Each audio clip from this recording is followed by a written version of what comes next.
তা আমি হিমালয়ে যাই, অন্য সাধকরা হিমালয়ে যায় নিজের গুরুদেবের নির্দেশ মতো সাধন ভোজন করার জন্য।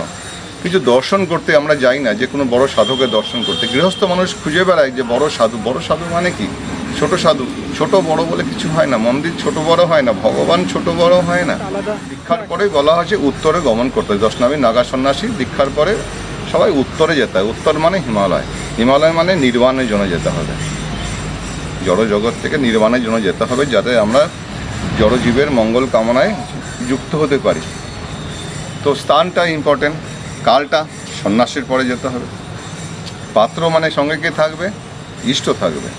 গুরুর তত্ত্বাবধানে, ইষ্ট তত্ত্বাবধানে আমরা ঠিক জায়গায় গিয়ে ভজন সাধন করব। এটা ইম্পর্টেন্ট। আজকে আমরা সবাই কিছু না কিছু গুরু গ্রহণ করেছি, আপনি করেছেন, আমি করেছি, আরও কেউ করেছে, কিন্তু গ্রহণ করাই হয়েছে।